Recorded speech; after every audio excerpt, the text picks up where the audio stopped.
मधुर मधुर नाम सीताराम सीताराम। मधुर मधुर नाम सीताराम सीताराम। मीठो नाम सीताराम सीताराम। पावन नाम सीताराम सीताराम। सीधा नाम सीताराम सीताराम। मधुर मधुर नाम सीताराम सीताराम। मधुर मधुर नाम सीताराम सीताराम। सीताराम सीताराम। सीताराम सीताराम। सीताराम सीताराम। माँ भारती को प्रणाम और पावन चिंतन धारा आश्रम की ओर से सभी को जय सिया राम। घोर संकट में पड़े हमारे प्रभु श्री राम को सहायकों की आवश्यकता आन पड़ी है, यानी सुग्रीव तथा श्री हनुमान का आगमन किष्किंधा कांड में होता है। तो फिर मिलते हैं संकट मोचन से और श्रवण करते हैं किष्किंधा कांड का। ओम श्री गणेशाय नमः। ओम श्री सरस्वते नमः। ओम श्री हनुमते नमः। ओम श्री गुरुवे नमः। श्री सियावर राम शरणागतम्। श्री सीताराम चंद्राभ्याम नमः। श्रीमद् वाल्मीकि रामायण किष्किंधा कांड। 30वां सर्ग। शरद ऋतु का वर्णन तथा श्री राम का लक्ष्मण को सुग्रीव के पास जाने का आदेश देना। पूर्वोक्त आदेश देकर सुग्रीव तो अपने महल में चले गए और उधर श्री रामचंद्र जी, जो वर्षा की रातों में प्रस्रवण गिरि पर निवास करते थे, आकाश के मेघों से मुक्त एवं निर्मल हो जाने पर सीता से मिलने की उत्कंठा लिए उनके विरह जन्य शोक से अत्यंत पीड़ा का अनुभव करने लगे। उन्होंने देखा आकाश श्वेत वर्ण का हो रहा है, चंद्रमंडल स्वच्छ दिखाई देता है तथा शरद ऋतु की रजनी के अंगों पर चांदनी का अंग राग लगा हुआ है। यह सब देखकर वे सीता से मिलने के लिए व्याकुल हो उठे। उन्होंने सोचा, सुग्रीव काम में आसक्त हो रहा है, जनक कुमारी सीता का अब तक कुछ पता नहीं लगा है और रावण पर चढ़ाई करने का समय भी बीता जा रहा है। यह सब देखकर अत्यंत आतुर हुए श्री राम का हृदय व्याकुल हो उठा। 2 घड़ी के बाद जब उनका मन कुछ स्वस्थ हुआ, तब वे बुद्धिमान नरेश श्री रघुनाथ जी अपने मन में बसी हुई विदेह नंदिनी सीता का चिंतन करने लगे। उन्होंने देखा आकाश निर्मल है, न कहीं बिजली की गड़गड़ाहट है, न मेघों की घटा। वहां सब और सारसों की बोली सुनाई देती है। यह सब देखकर वे आर्तवाणी में विलाप करने लगे। सुनहरे रंग की धातुओं से विभूषित पर्वत शिखर पर बैठे हुए श्री रामचंद्र जी शरत काल के स्वच्छ आकाश की ओर दृष्टिपात करके मन ही मन अपनी प्यारी पत्नी सीता का ध्यान करने लगे।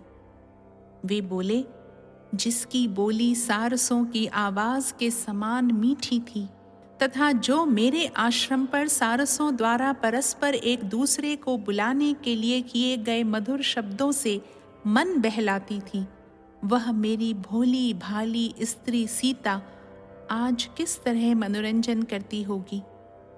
सुवर्णमय वृक्षों के समान निर्मल और खिले हुए असन नामक वृक्षों को देखकर बार बार उन्हें निहारती हुई भोली भाली सीता जब मुझे अपने पास नहीं देखती होगी, तब कैसे उसका मन लगता होगा। जिसके सभी अंग मनोहर हैं तथा जो स्वभाव से ही मधुर भाषण करने वाली है, वह सीता पहले कल हंसों के मधुर शब्द से जागा करती थी, किंतु आज वह मेरी प्रिया वहां कैसे प्रसन्न रहती होगी।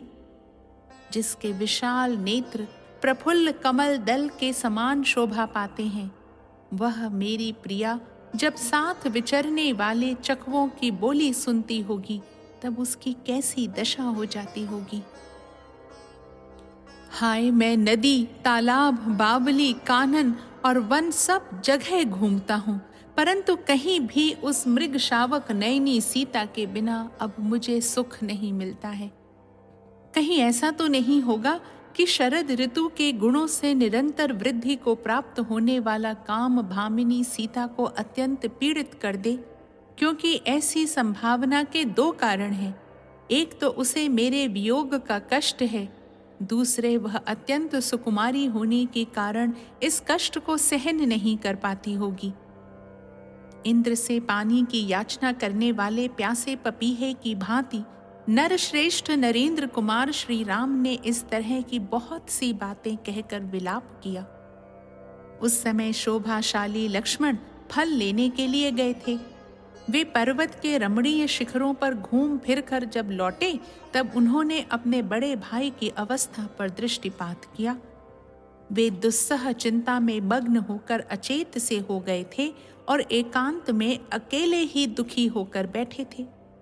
उस समय मनस्वी सुमित्रा कुमार लक्ष्मण ने जब उन्हें देखा, तब वे तुरंत ही भाई के विषाद से अत्यंत दुखी हो गए और उनसे इस प्रकार बोले, आर्य, इस प्रकार काम के अधीन होकर अपने पौरुष का तिरस्कार करने से, पराक्रम को भूल जाने से क्या लाभ होगा। इस लज्जाजनक शोक के कारण आपके चित्त की एकाग्रता नष्ट हो रही है। क्या इस समय योग का सहारा लेने से, मन को एकाग्र करने से यह सारी चिंता दूर नहीं हो सकती? तात, आप आवश्यक कर्मों के अनुष्ठान में पूर्ण रूप से लग जाइए, मन को प्रसन्न कीजिए और हर समय चित्त की एकाग्रता बनाए रखिए। साथ ही अंतःकरण में दीनता को स्थान न देते हुए अपने पराक्रम की वृद्धि के लिए सहायता और शक्ति को बढ़ाने का प्रयत्न कीजिए। मानव वंश के नाथ तथा श्रेष्ठ पुरुषों के भी पूजनीय वीर रघुनंदन, जिनके स्वामी आप हैं, वे जनक नंदिनी सीता किसी भी दूसरे पुरुष के लिए सुलभ नहीं है, क्योंकि जलती हुई आग की लपट के पास जाकर कोई भी दग्ध हुए बिना नहीं रह सकता। लक्ष्मण उत्तम लक्षणों से संपन्न थे, उन्हें कोई परास्त नहीं कर सकता था। भगवान श्री राम ने उनसे यह स्वाभाविक बात कही, कुमार, तुमने जो बात कही है वह वर्तमान समय में हितकर, भविष्य में भी सुख पहुंचाने वाली, राजनीति के सर्वथा अनुकूल तथा साम के साथ साथ धर्म और अर्थ से भी संयुक्त है। निश्चय ही सीता के अनुसंधान कार्य पर ध्यान देना चाहिए तथा उसके लिए विशेष कार्य या उपाय का भी अनुसरण करना चाहिए, किंतु प्रयत्न छोड़कर पूर्ण रूप से बढ़े हुए दुर्लभ एवं बलवान कर्म के फल पर ही दृष्टि रखना उचित नहीं है।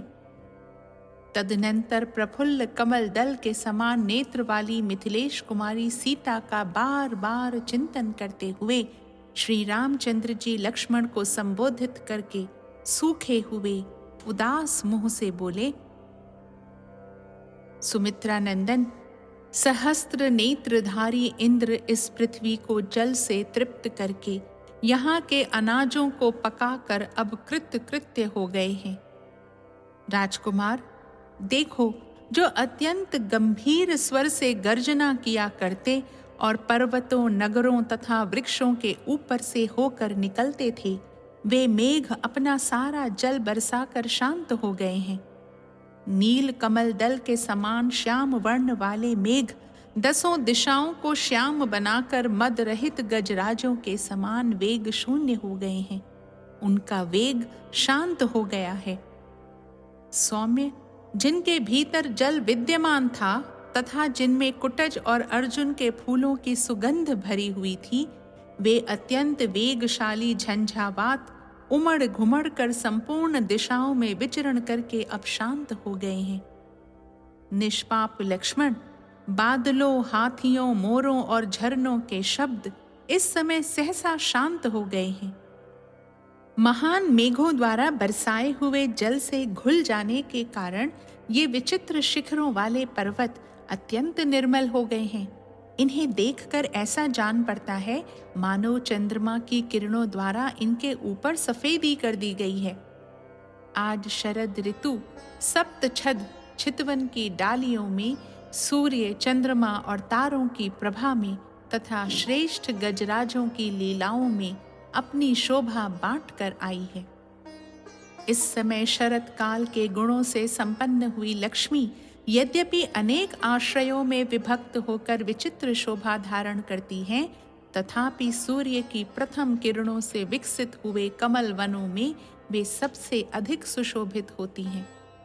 चितवन के फूलों की सुगंध धारण करने वाला शरत काल स्वभावतः वायु का अनुसरण कर रहा है। भ्रमरों के समूह उसके गुणगान कर रहे हैं। वह मार्ग के जल को सोखता और मतवाले हाथियों के दर्प को बढ़ाता हुआ अधिक शोभा पा रहा है। जिनके पंख सुंदर और विशाल हैं, जिन्हें काम क्रीड़ा अधिक प्रिय है, जिनके ऊपर कमलों के पराग बिखरे हुए हैं, जो बड़ी बड़ी नदियों के तटों पर उतरे हैं और मान सरोवर के साथ ही आए हैं, उन चक्रवाकों के साथ हंस क्रीड़ा कर रहे हैं।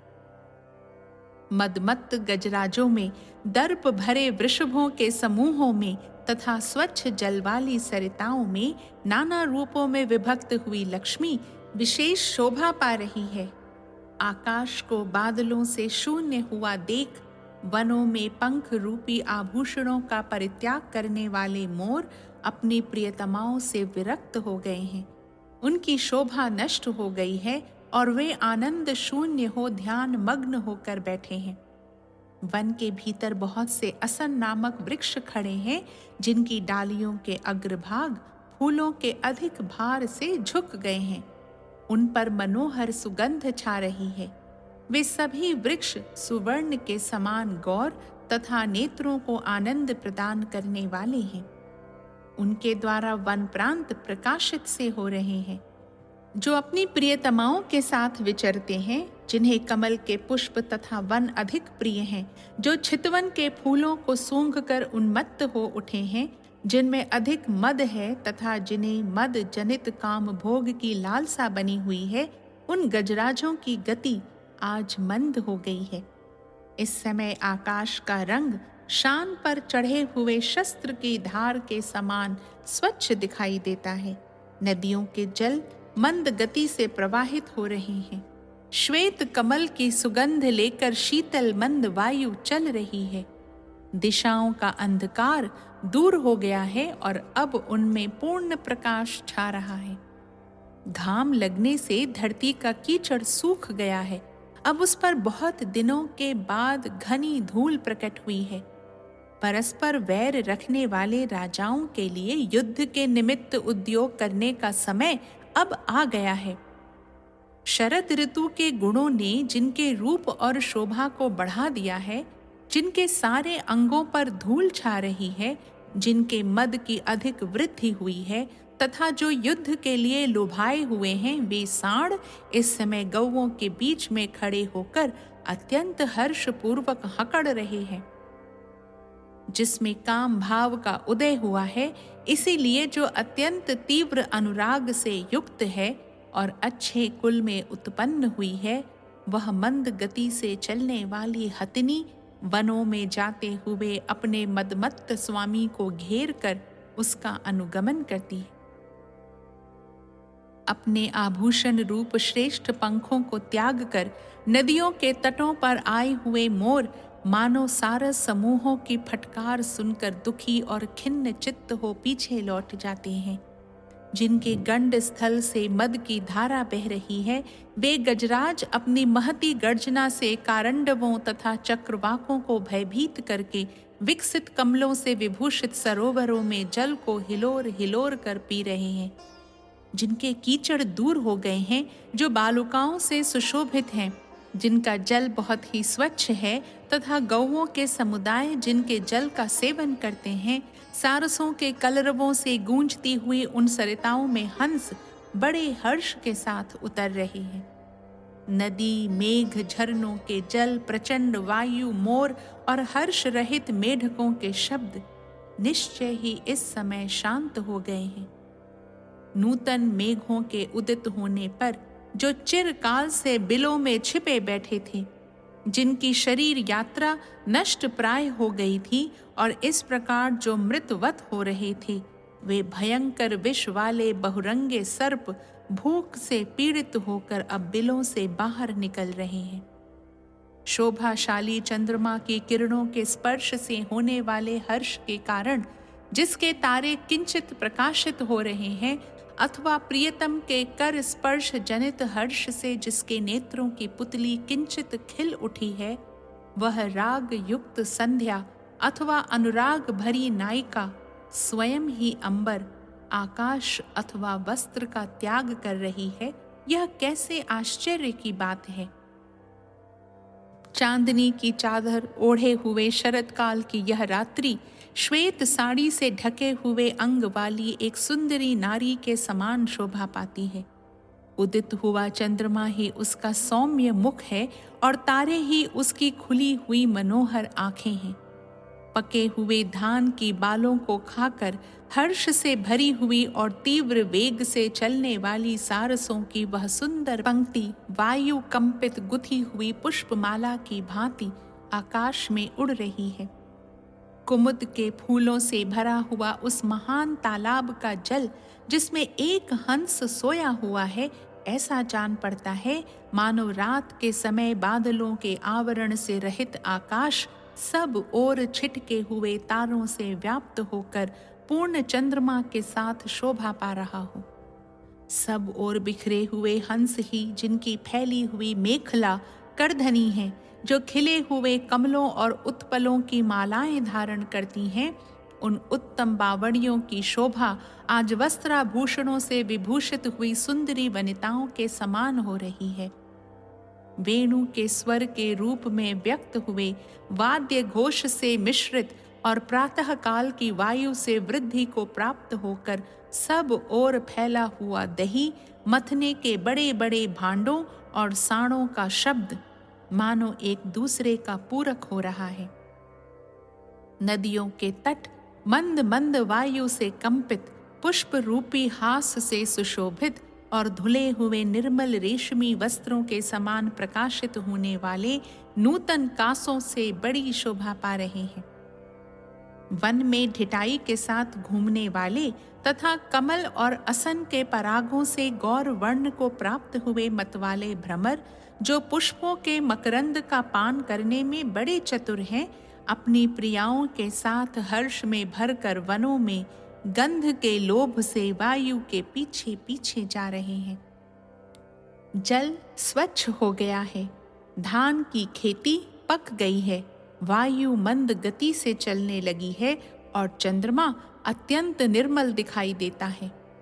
ये सब लक्षण उस शरत काल के आगमन की सूचना देते हैं जिसमें वर्षा की समाप्ति हो जाती है। क्रौंच पक्षी बोलने लगते हैं और फूल उस ऋतु के हास की भांति खिल उठते हैं। रात को प्रियतम के उपभोग में आकर प्रातः काल अलसाई गति से चलने वाली कामिनियों की भांति उन नदी स्वरूपा वधुओं की गति भी आज मंद हो गई है, जो मछलियों की मेखला से धारण किए हुए हैं। नदियों के मुख नव वधुओं के मुंह के समान शोभा पाते हैं। उनमें जो चक्रवाक हैं, वे गोरोचन द्वारा निर्मित तिलक के समान प्रतीत होते हैं। जो सेवार हैं, वे वधु के मुख पर बनी हुई पत्र भंगी के समान जान पड़ते हैं, तथा जो काश हैं, वे ही मानो श्वेत दुकूल बनकर नदी रूपणी वधु के मुंह को ढके हुए हैं। फूले हुए सरकंडों और असन के वृक्षों से जिनकी विचित्र शोभा हो रही है, तथा जिनमें हर्ष भरे भ्रमरों की आवाज गूंजती रहती है, उन वनों में आज प्रचंड धनुर्धर कामदेव प्रकट हुआ है, जो धनुष हाथ में लेकर विरही जनों को दंड देने के लिए उद्यत हो अत्यंत कोप का परिचय दे रहा है। अच्छी वर्षा से लोगों को संतुष्ट करके नदियों और तालाबों को पानी से भरकर तथा भूतल को परिपक्व धान की खेती से संपन्न करके बादल आकाश छोड़कर अदृश्य हो गए। शरद ऋतु की नदियां धीरे धीरे जल के हटने से अपने नग्न तटों को दिखा रही हैं, ठीक उसी तरह जैसे प्रथम समागम के समय लजीली युवतियां शनैह शनैह अपने जघन स्थल को दिखाने के लिए विवश होती हैं। सौम्य सभी जलाशयों के जल स्वच्छ हो गए हैं। वहां कुरर पक्षियों के कलनाद गूंज रहे हैं और चक्रवाकों के समुदाय चारों ओर बिखेरे हुए हैं। इस प्रकार उन जलाशयों की बड़ी शोभा हो रही है। सौम्य राजकुमार, जिनमें परस्पर वैर बंधा हुआ है और जो एक दूसरे को जीतने की इच्छा रखते हैं, उन भूमिपालों के लिए यह युद्ध के निमित्त उद्योग करने का समय उपस्थित हुआ है। नरेश नंदन, राजाओं की विजय यात्रा का यह प्रथम अवसर है, किंतु न तो मैं सुग्रीव को यहाँ उपस्थित देखता हूँ और न उनका कोई वैसा उद्योग ही दृष्टिगोचर होता है। पर्वत के शिखरों पर असन, चितवन, कोविदार, बंधु जीव तथा श्याम तमाल खिले दिखाई देते हैं। लक्ष्मण, देखो तो सही, नदियों के तटों पर सब ओर हंस, सारस, चक्रवाक और कुरर नामक पक्षी फैले हुए हैं। मैं सीता को न देखने के कारण शोक से संतप्त हो रहा हूँ। अतः ये वर्षा के 4 महीने मेरे लिए 100 वर्षों के समान बीते हैं। जैसे चकवी अपने स्वामी का अनुसरण करती है, उसी प्रकार कल्याणी सीता इस भयंकर एवं दुर्गम दंडकारण्य को उद्यान सा समझकर मेरे पीछे यहाँ तक चली आई थी। लक्ष्मण, मैं अपनी प्रियतमा से बिछड़ा हुआ हूँ। मेरा राज्य छीन लिया गया है और मैं देश से निकाल दिया गया हूँ। इस अवस्था में भी राजा सुग्रीव मुझ पर कृपा नहीं कर रहा है। सौम्य लक्ष्मण, मैं अनाथ हूँ, राज्य से भ्रष्ट हो गया हूँ। रावण ने मेरा तिरस्कार किया है। मैं दीन हूँ, मेरा घर यहाँ से बहुत दूर है। मैं कामना लेकर यहाँ आया हूँ तथा सुग्रीव यह भी समझता है कि राम मेरी शरण में आए हैं।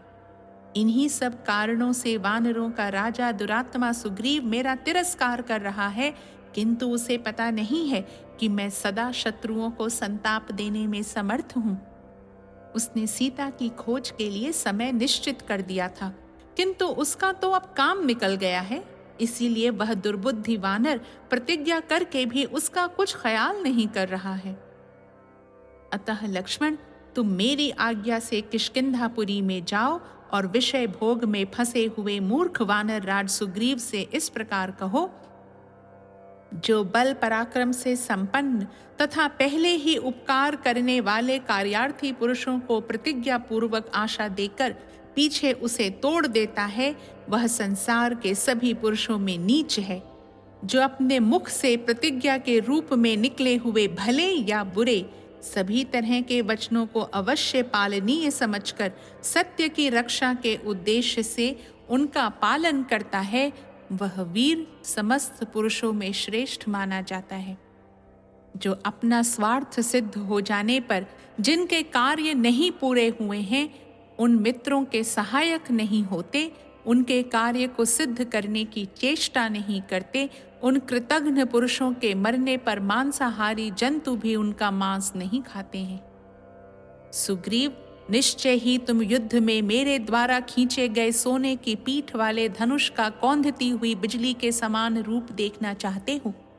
संग्राम में कुपित होकर मेरे द्वारा खींची गए प्रत्यंचा की भयंकर टंकार को, जो वज्र की गड़गड़ाहट को भी मात करने वाली है, अब फिर तुम्हें सुनने की इच्छा हो रही है। वीर राजकुमार, सुग्रीव को तुम जैसे सहायक के साथ रहने वाले मेरे पराक्रम का ज्ञान हो चुका है। ऐसी दशा में भी यदि उसे यह चिंता ना हो कि ये वाली की भांति मुझे मार सकते हैं तो ये आश्चर्य की ही बात है। शत्रु नगरी पर विजय पाने वाले लक्ष्मण, जिसके लिए यह मित्रता आदि का सारा आयोजन किया गया, सीता की खोज विषयक उस प्रतिज्ञा को इस समय वानर राज सुग्रीव भूल गया है, उसे याद नहीं कर रहा है, क्योंकि उसका अपना काम सिद्ध हो चुका। सुग्रीव ने यह प्रतिज्ञा की थी कि वर्षा का अंत होते ही सीता की खोज आरंभ कर दी जाएगी, किंतु वह क्रीड़ा विहार में इतना तन्मय हो गया है कि इन बीते हुए 4 महीनों का उसे कुछ पता ही नहीं है। सुग्रीव मंत्रियों तथा परिजनों सहित क्रीड़ा जनित आमोद प्रमोद में फंसकर विविध पेय पदार्थों का ही सेवन कर रहा है। हम लोग शोक से व्याकुल हो रहे हैं तो भी वह हम पर दया नहीं करता है। महाबली वीर लक्ष्मण, तुम जाओ, सुग्रीव से बात करो, मेरे रोष का जो स्वरूप है वह उसे बताओ और मेरा यह संदेश भी कह सुनाओ। सुग्रीव, वाली मारा जाकर जिस रास्ते से गया है वह आज भी बंद नहीं हुआ है, इसलिए तुम अपनी प्रतिज्ञा पर डटे रहो, वाली के मार्ग का अनुसरण न करो। वाली तो रण क्षेत्र में अकेला ही मेरे बाण से मारा गया था, परंतु यदि तुम सत्य से विचलित हुए तो मैं तुम्हें बंधु बांधवों सहित काल के गाल में डाल दूंगा। पुरुष प्रवर नरश्रेष्ठ लक्ष्मण, जब इस तरह कार्य बिगड़ने लगे, ऐसे अवसर पर और भी जो जो बातें कहनी उचित हों, जिनके कहने से अपना हित होता हो, वे सब बातें कहना। जल्दी करो, क्योंकि कार्य आरंभ करने का समय बीता जा रहा है। सुग्रीव से कहो, वानर राज, तुम सनातन धर्म पर दृष्टि रखकर अपनी की हुई प्रतिज्ञा को सत्य कर दिखाओ, अन्यथा ऐसा न हो कि तुम्हें आज ही मेरे बाणों से प्रेरित हो प्रेत भाव को प्राप्त होकर यमलोक में वाली का दर्शन करना पड़े। मानव वंश की वृद्धि करने वाले उग्र तेजस्वी लक्ष्मण ने जब अपने बड़े भाई को दुखी, बढ़े हुए तीव्र रोष से युक्त तथा अधिक बोलते देखा, तब वानर राज सुग्रीव के प्रति कठोर भाव धारण कर लिया। इस प्रकार श्री वाल्मीकि निर्मित आर्ष रामायण आदि काव्य के किष्किंधा कांड में 30वां सर्ग पूरा हुआ। श्री राम राम रघुनंदन राम राम, श्री राम राम भरताग्रज राम राम, श्री राम राम रणकरकश राम राम, श्री राम राम शरणं भव राम राम। 31वां सर्ग। सुग्रीव पर लक्ष्मण का रोष, श्री राम का उन्हें समझाना, लक्ष्मण का किष्किंधा के द्वार पर जाकर अंगद को सुग्रीव के पास भेजना, वानरों का भय तथा प्लक्ष और प्रभाव का सुग्रीव को कर्तव्य का उपदेश देना। श्री राम के छोटे भाई नरेंद्र कुमार लक्ष्मण ने उस समय सीता की कामना से युक्त, दुखी, उदार हृदय, शोक ग्रस्त तथा बढ़े हुए रोष वाले ज्येष्ठ भ्राता महाराज पुत्र श्री राम से इस प्रकार कहा, आर्य, सुग्रीव वानर है, वह श्रेष्ठ पुरुषों के लिए उचित सदाचार पर स्थिर नहीं रह सकेगा। सुग्रीव इस बात को भी नहीं मानता है कि अग्नि को साक्षी देकर रघुनाथ जी के साथ मित्रता स्थापन रूप जो सत्कर्म किया गया है, उसी के फल से मुझे निष्कंटक राज्य भोग प्राप्त हुए हैं।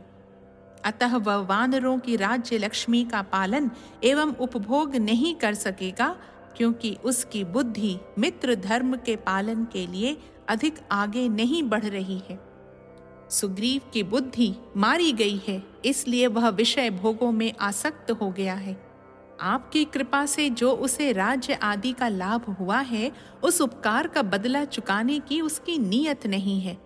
अतः अब वह भी मारा जाकर अपने बड़े भाई वीरवर वाली का दर्शन करे। ऐसे गुणहीन पुरुष को राज्य नहीं देना चाहिए। मेरे क्रोध का वेग बढ़ा हुआ है, मैं इसे रोक नहीं सकता। असत्यवादी सुग्रीव को आज ही मारे डालता हूँ। अब वाली कुमार अंगद ही राजा होकर प्रधान वानर वीरों के साथ राजकुमारी सीता की खोज करी। यूं कहकर लक्ष्मण धनुष बाण हाथ में ले बड़े वेग से चल पड़े। उन्होंने अपने जाने का प्रयोजन स्पष्ट शब्दों में निवेदन कर दिया था। युद्ध के लिए उनका प्रचंड कोप बढ़ा हुआ था तथा वे क्या करने जा रहे हैं इस पर उन्होंने अच्छी तरह विचार नहीं किया था। उस समय विपक्षी वीरों का संहार करने वाले श्री रामचंद्र जी ने उन्हें शांत करने के लिए यह अनुनय युक्त बात कही। सुमित्रा नंदन, तुम जैसे श्रेष्ठ पुरुष को संसार में ऐसा मित्रवध रूप निषिद्ध आचरण नहीं करना चाहिए। जो उत्तम विवेक के द्वारा अपने क्रोध को मार देता है वह वीर समस्त पुरुषों में श्रेष्ठ है। लक्ष्मण, तुम सदाचारी हो, तुम्हें इस प्रकार सुग्रीव के मारने का निश्चय नहीं करना चाहिए। उसके प्रति जो तुम्हारा प्रेम था उसी का अनुसरण करो और उसके साथ पहले जो मित्रता की गई है उसे निभाओ।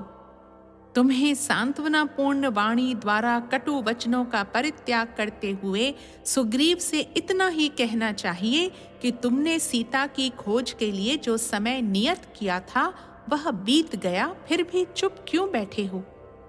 अपने बड़े भाई के इस प्रकार यथोचित रूप से समझाने पर शत्रु वीरों का संहार करने वाले पुरुष प्रवर वीर लक्ष्मण ने किष्किंधापुरी में प्रवेश करने का विचार किया। भाई के प्रिय और हित में तत्पर रहने वाले शुभ बुद्धि से युक्त बुद्धिमान लक्ष्मण रोष में भरे हुए ही वानर राज सुग्रीव के भवन की ओर चले। उस समय वे इंद्रधनुष के समान तेजस्वी, काल और अंतक के समान भयंकर तथा पर्वत शिखर के समान विशाल धनुष को हाथ में लेकर श्रृंग सहित मदराचल के समान जान पड़ते थे। श्री राम के अनुज लक्ष्मण अपने बड़े भाई की आज्ञा का यथोक्त रूप से पालन करने वाले तथा बृहस्पति के समान बुद्धिमान थे। वे सुग्रीव से जो बात कहते, सुग्रीव उसका जो कुछ उत्तर देते और उस उत्तर का भी ये जो कुछ उत्तर देते, उन सब को अच्छी तरह समझ बूझ कर वहां से प्रस्थित हुए थे। सीता की खोज विषयक जो श्री राम की कामना थी और सुग्रीव की असावधानी के कारण उसमें बाधा पड़ने से जो उन्हें क्रोध हुआ था, उन दोनों के कारण लक्ष्मण की भी क्रोधाग्नि भड़क उठी थी। उस क्रोधाग्नि से घिरे हुए लक्ष्मण सुग्रीव के प्रति प्रसन्न नहीं थे।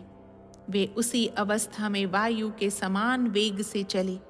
उनका वेग ऐसा बढ़ा हुआ था कि वे मार्ग में मिलने वाले साल, ताल और अश्वकर्ण नामक वृक्षों को उसी वेग से बलपूर्वक गिराते तथा पर्वत शिखरों एवं अन्य वृक्षों को उठा उठाकर दूर फेंकते जाते थे।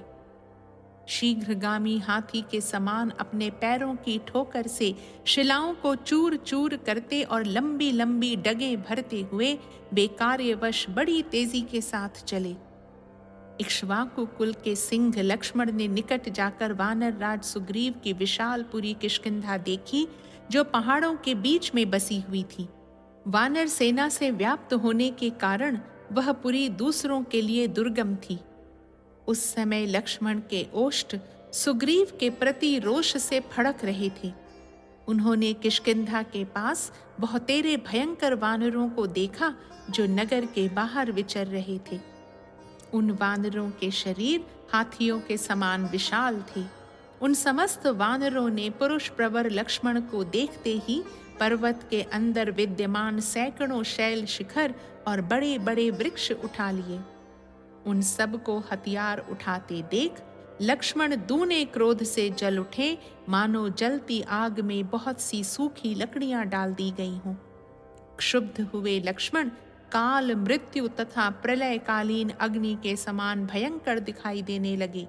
उन्हें देखकर उन वानरों के शरीर भय से कांपने लगे और वे सैकड़ों की संख्या में चारों दिशाओं में भाग गए। तदनंतर कई श्रेष्ठ वानरों ने सुग्रीव के महल में जाकर लक्ष्मण के आगमन और क्रोध का समाचार निवेदन किया। उस समय काम के अधीन हुए वानर राज सुग्रीव भोगासक्त हो तारा के साथ थे, इसलिए उन्होंने उन श्रेष्ठ वानरों की बातें नहीं सुनी। तब सचिव की आज्ञा से पर्वत, हाथी और मेघ के समान विशालकाय वानर, जो रोंगटे खड़े कर देने वाले थे, नगर से बाहर निकले। वे सब के सब वीर थे, नख और दांत ही उनके आयुध थे। वे बड़े विकराल दिखाई देते थे। उन सब की दाढ़ें व्याघ्रों की दाढ़ों के समान थीं और सबके नेत्र खुले हुए थे, अथवा उन सब का वहां स्पष्ट दर्शन होता था, कोई छिपे नहीं थे। किन्हीं में 10 हाथियों के बराबर बल था, तो कोई 100 हाथियों के समान बलशाली थे, तथा किन्हीं किन्हीं का तेज, बल और पराक्रम 1000 हाथियों के तुल्य था। हाथ में वृक्ष लिए उन महाबली वानरों से व्याप्त हुई किष्किंधापुरी अत्यंत दुर्जय दिखाई देती थी। लक्ष्मण ने कुपित होकर उस पुरी की ओर देखा। तदनंतर वे सभी महाबली वानर पुरी की चहार दीवारी और खाई के भीतर से निकलकर प्रकट रूप से सामने आकर खड़े हो गए। आत्म संयमी वीर लक्ष्मण सुग्रीव के प्रमाद तथा अपने बड़े भाई के महत्वपूर्ण कार्य पर दृष्टिपात करके पुनः वानर राज के प्रति क्रोध के वशीभूत हो गए। वे अधिक गर्म और लंबी सांस खींचने लगे। उनके नेत्र क्रोध से लाल हो गए।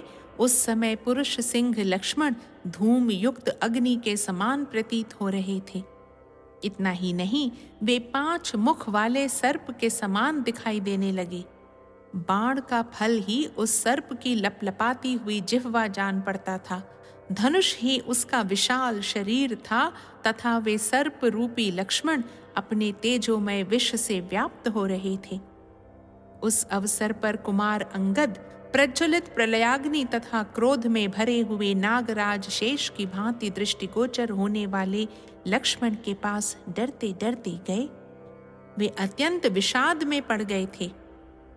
महायशस्वी लक्ष्मण ने क्रोध से लाल आंखें करके अंगद को आदेश दिया, बेटा, सुग्रीव को मेरे आने की सूचना दो। उनसे कहना, शत्रु दमन वीर श्री रामचंद्र जी के छोटे भाई लक्ष्मण अपने भ्राता के दुख से दुखी होकर आपके पास आए हैं और नगर द्वार पर खड़े हैं। वानर राज, यदि आपकी इच्छा हो तो उनकी आज्ञा का अच्छी तरह पालन कीजिए। शत्रु दमन वत्स अंगद, बस इतना ही कहकर तुम शीघ्र मेरे पास लौट आओ। लक्ष्मण की बात सुनकर शोकाकुल अंगद ने पिता सुग्रीव के समीप आकर कहा, तात, ये सुमित्रा नंदन लक्ष्मण यहाँ पधारे हैं। अब इसी बात को कुछ विस्तार के साथ कहते हैं।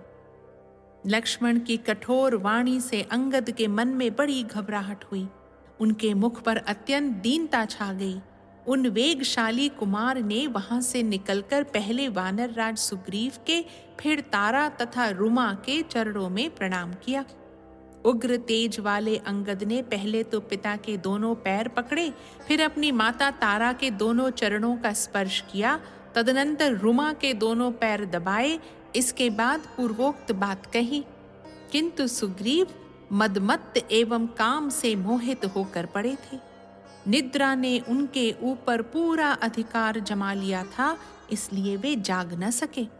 इतने में बाहर क्रोध में भरे हुए लक्ष्मण को देखकर भय से मोहित चित्त हुए वानर उन्हें प्रसन्न करने के लिए दीनता सूचक वाणी में किलकिलाने लगे। लक्ष्मण पर दृष्टि पड़ते ही उन वानरों ने सुग्रीव के निकटवर्ती स्थान में एक साथ ही महान जल प्रवाह तथा वज्र की गड़गड़ाहट के समान जोर जोर से सिंहनाद किया, जिससे सुग्रीव जाग उठे। वानरों की उस भयंकर गर्जना से कपिराज सुग्रीव की नींद खुल गई। उस समय उनके नेत्र मद से चंचल और लाल हो रहे थे। मन भी स्वस्थ नहीं था। उनके गले में सुंदर पुष्पमाला शोभा दे रही थी। अंगद की पूर्वोक्त बात सुनकर उन्हीं के साथ आए हुए 2 मंत्री प्लक्ष और प्रभाव ने भी, जो वानर राज के सम्मान पात्र और उदार दृष्टि वाले थे तथा राजा को अर्थ और धर्म के विषय में ऊंच नीच समझाने के लिए नियुक्त थे, लक्ष्मण के आगमन की सूचना दी। राजा के निकट खड़े हुए उन दोनों मंत्रियों ने देवराज इंद्र के समान बैठे हुए सुग्रीव को खूब सोच विचार कर निश्चित किए हुए सार्थक वचनों द्वारा प्रसन्न किया और इस प्रकार कहा। राजन, महाभाग श्री राम और लक्ष्मण दोनों भाई सत्य प्रतिज्ञ हैं। वे वास्तव में भगवत स्वरूप हैं। उन्होंने स्वेच्छा से मनुष्य शरीर धारण किया है। वे दोनों समस्त त्रिलोकी का राज्य चलाने के योग्य हैं। वे ही आपके राज्य दाता हैं। उनमें से एक वीर लक्ष्मण हाथ में धनुष लिए किष्किंधा के दरवाजे पर खड़े हैं, जिनके भय से कांपते हुए वानर जोर जोर से चीख रहे हैं। श्री राम का आदेश वाक्य ही जिनका सारथी और कर्तव्य का निश्चय ही जिनका रथ है, वे लक्ष्मण श्री राम की आज्ञा से यहाँ पधारे हैं। राजन, निष्पाप वानर राज, लक्ष्मण ने तारा देवी के इन प्रिय पुत्र अंगद को आपके निकट बड़ी उतावली के साथ भेजा है। वानर पते, पराक्रमी लक्ष्मण क्रोध से लाल आंखें किए नगर द्वार पर उपस्थित हैं और वानरों की ओर इस तरह देख रहे हैं मानो वे अपनी नेत्राग्नि से उन्हें दग्ध कर डालेंगे। महाराज, आप शीघ्र चलें तथा पुत्र और बंधु बांधवों के साथ उनके चरणों में मस्तक नवावे और इस प्रकार आज उनका रोष शांत करें। राजन, धर्मात्मा श्री राम जैसा कहते हैं, सावधानी के साथ उसका पालन कीजिए। आप अपनी दी हुई बात पर अटल रहिए और सत्य प्रतिज्ञ बनिए। इस प्रकार श्री वाल्मीकि निर्मित आर्ष रामायण आदि काव्य के किष्किंधा कांड में 31वां सर्ग पूरा हुआ।